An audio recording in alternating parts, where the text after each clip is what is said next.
caawa inaan wax yar dul istaago Solana blockchain anigoo isleh barnaamijkan iyo barnaamijyo kale toba haddii la dabcan lagaga hadlo waxay qabato iyo barnaamijyadeeda laga godoon maayo laakiinse inta aan isleeyahay muhiim bay u tahay qof walba madashan ku jira inuu wax ka ogaado ayaa muhiima inta dabadeedna tala yaroo maaragtay asxaabta cusub ee madashan ku cusubna waxaan rabaa inaan siiyo gadaalka siiyo insha Allah haddii alla yiraahdo haddaan barnaamijkayga guda galo aan bilaabo saaxiibayaal oo dhagihiina aad amahisaan waxaan doonayaa inaan dul istaago guud marka ku saabsan Solana blockchain maxay tahay Solana blockchain Solana waa blockchain cusub oo loo dhisay si loo bixiyo xawaare sare kharash hoose oo macaamilka ah taas oo ka dhigaysa mid kamid ah kuwa ugu soo jiidashada badan isticmaalayaasha marka la joogo smart contractyada decentralized applicationada Solana blockchain waxay noqotay mid kamid ah blockchain-yada ugu awoodda badan oo loo isticmaalo mashaariicda DeFi-ga, NFT-ga, gaming-ka iyo waliba Web3-ga. Solana waxaa asaasay nin la yiraahdo Anatoly Yakovenko wuxuu ahaa khabiir in muddo ah shirkado waaweyn u shaqeynayay waxaa kamid ah shirkadii uu shaqeyn jiray shirkadda la yiraahdo Intel waxaan ognahay inay tahay shirkadaha soo saara kombiyuutarada motherboard-kooda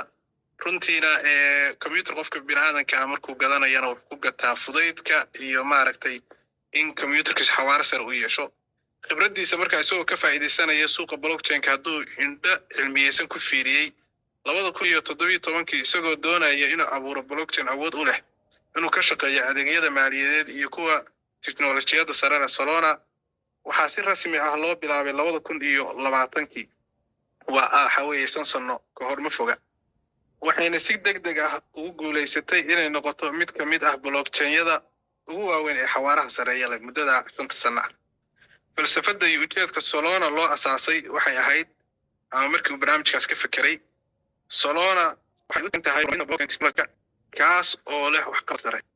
iyadoo ka tarjumaysa baahida loo qabo xawaaraha sareeya ee adeegyada iyo qiimaha jaban ay ku bixinayso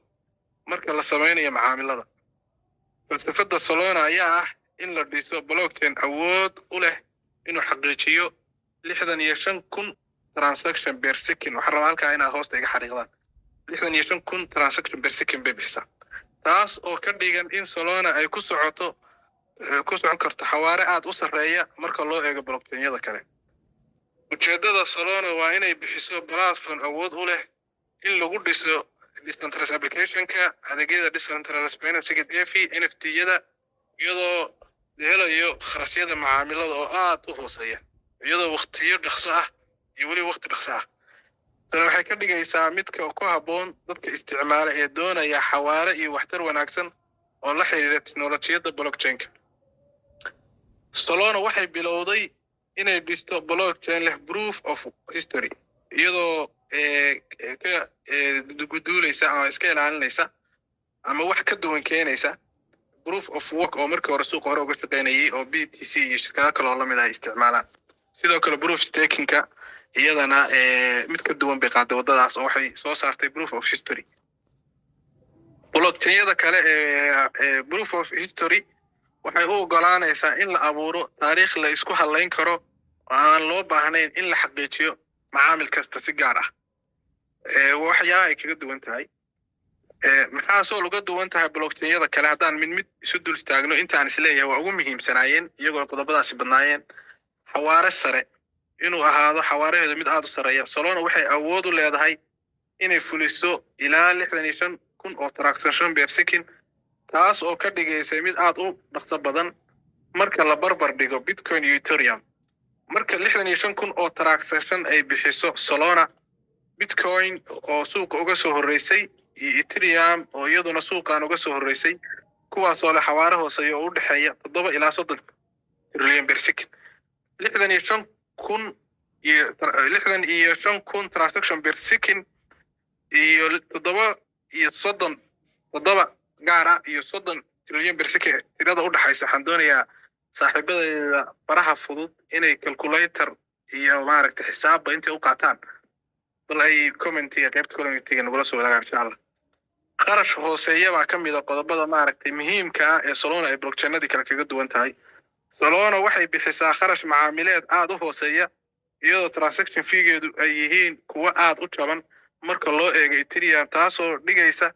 in dadka isticmaala ay ka faa'iidaystaan. Waa halkii xawaaladaha Soomaalida ee xawaaro sare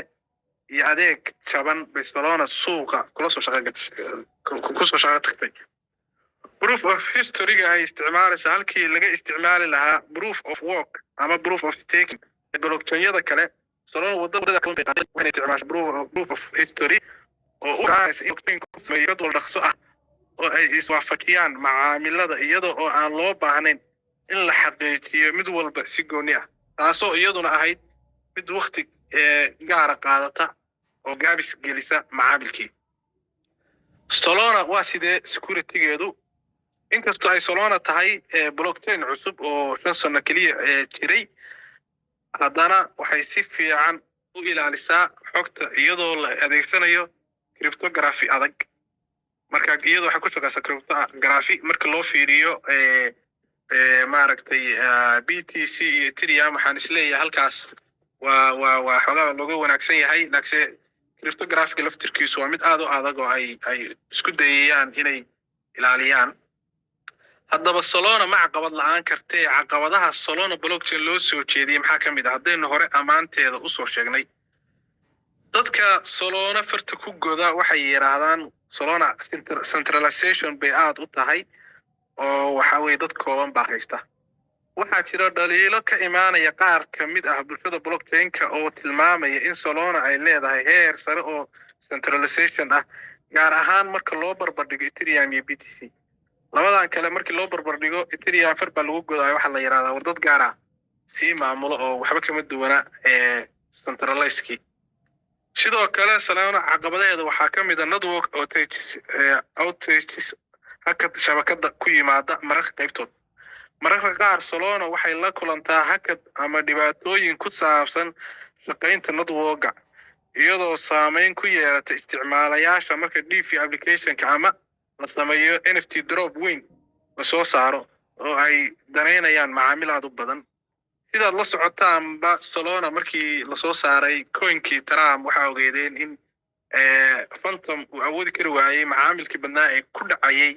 inuu xamilo ilaa ay page-kooda ku soo qoreen waxaanu xakameyn la'aanahay macaamiisha u baahan inay gataan iyo weliba adeegayga. marka caqabadaha kuwaas ayaa ka mid ah. haddaba Solana si ay u noqoto blockchain weyn oo dad badan indhahooda soo jiita lacag badanna ay ku xirooto waxaa sababi kara oo qayb ka shirkadahan waaweyn oo lagu dul dhisay. marka waxaan rabnaa inaan isdul taagno shirkadaha Solana lagu dhisay oo maaragtay indhaha soo jiitay. shirkadda ugu horeysa waxaa la yiraahdaa Ethereum, waa mid ka mid ah decentralized exchange-yada ugu weyn ee ku shaqeeya Solana. sidoo kaleeto waxaa ka mid ah Radium, waa automatic maker iyo liquidity provider oo ku shaqeeya Solana.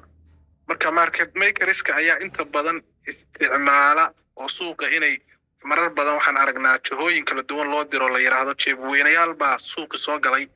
marka Radium ayaa ka mid ah meelaha ay isticmaalaan. sidoo kaleeto haddii ay meel wax ku yaaleen oo suuqan wax kaaga bilaaban yihiin marar badan baa waxaa maqashaa liquidity baa suuqii lagaga saaray. marka Radium-kaas ayaa ka mid ah meelaha laga galo oo maaragtay lacagaha la soo geliyo qofka lagaga saaro. sidoo kaleeto kuma ekaan kaliya suuqa kane audience ayay iyadana lagu dul dhisay waa music stream platform oo ku shaqeeya Solana blockchain wuxuuna ilaaliyaa copyright-ka heesaha qofku uu leeyahay. malaha Soomaalida ee fanaaniintaana halkaa inay ka war doonaan baan rajaynaya hadday ku xidhan yihiin halkan. Phantom wallet waxaa ka mid ah Phantom wallet waa crypto wallet oo ku shaqeeya Solana marar badanna mimiko saaxiibo badan feeraha laga garaacayo aan isleeyahay si fiican bay u yaqaanaan. waxaa ka mid ah sidoo kaleeto Solana Pay waa payment system wuxuu si degdeg ah u taageeraa macaamilada iyo lacag bixinta stablecoin-ka iyo weliba cryptocurrency-ga sida USDC iyadoo isticmaalaysa Solana si loo yareeyo kharashaadka iyo xawaaraha sareeya. Solana markii ugu horeysay lacagtii ugu hooseysay oo ay tagtay oo la yiri wareer Solana xagee baa loo wadaaya asxaab badan shaki gelisay waxay ahayd 5